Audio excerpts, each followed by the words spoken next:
السلام عليكم ورحمة الله، والصلاة والسلام على أشرف خلق الله، محمد بن عبد الله صلى الله عليه وسلم.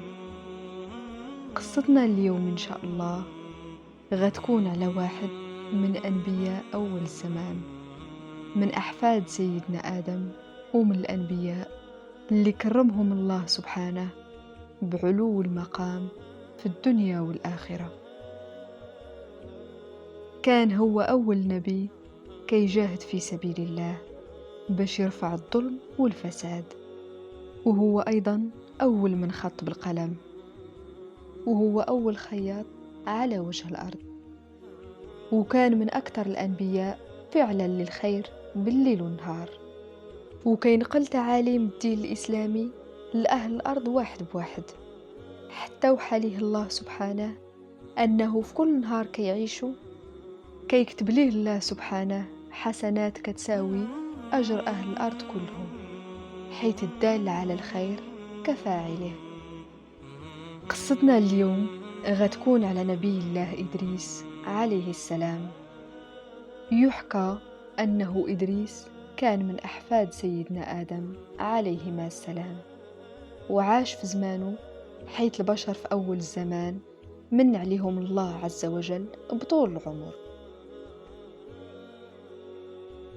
ومن بعد وفاة سيدنا آدم خلفو ولده شيت عليه السلام على العباد، ومن حتى هو جات ساعته ووصى ولده على الأمانة اللي خلى ليه باه، وبقات سيادة البشر وتوجيههم متوارثة أبا عن جد، حتى وصلت سيدنا إدريس عليه السلام اللي هو الحفيد الخامس لسيدنا آدم، وثالث نبي في تاريخ البشرية.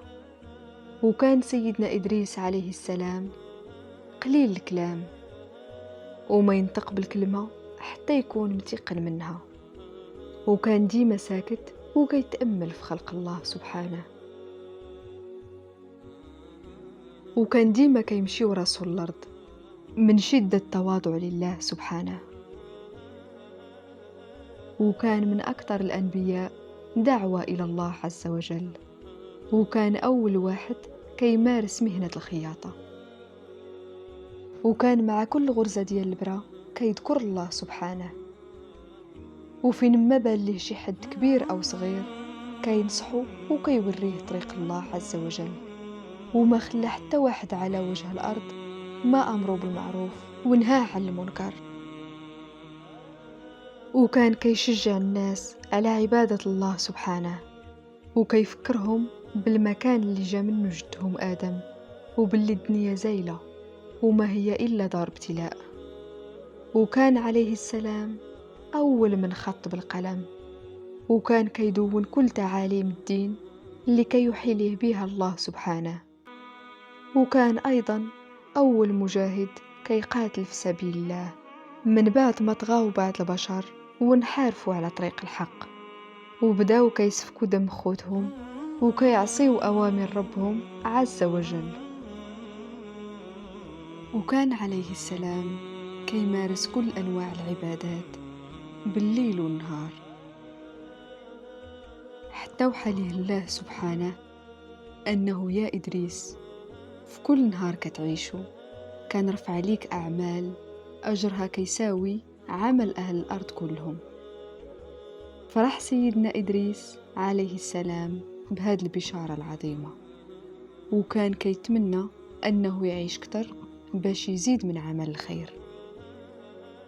وواحد نهار جاه صديق وخليل من الملائكة، كان مرة كيزوره، وهو يعاود ليه سيدنا إدريس على البشارة اللي جاته من عند الله سبحانه، وقال ليه أنه بغاه يطلب من ملاك الموت يستأذن من الله سبحانه باش يطول ليه في العمر، باش يزيد من عمل الخير.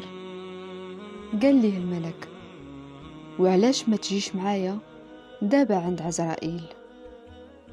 ومشى معاه سيدنا إدريس، وملي وصلوا السماء الرابعة لقاو عزرائيل تما، واستأذن الملك ودخل عنده وقال ليه راه جا معايا نبي الله إدريس عليه السلام،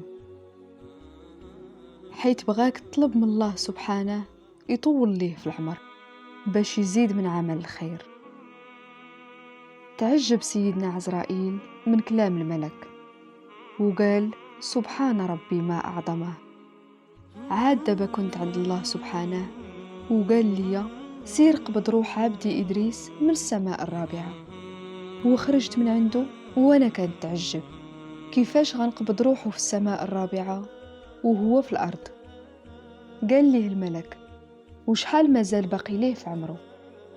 قال: ما بقات ليه حتى رمشة عين. وقبض ملك الموت روح سيدنا إدريس عليه السلام في السماء الرابعة، وفاضت روحه للي خلقها، وبقى النور اللي نشره في الأرض من بعده. وكانت هذه هي قصة سيدنا إدريس عليه السلام الذي رفعه الله مكانا عليا، واللي تلاقى به رسولنا الكريم في السماء الرابعة في ليلة الإسراء والمعراج. قصة اليوم سالات، نتلاقاو في قصة أخرى إن شاء الله، والسلام عليكم.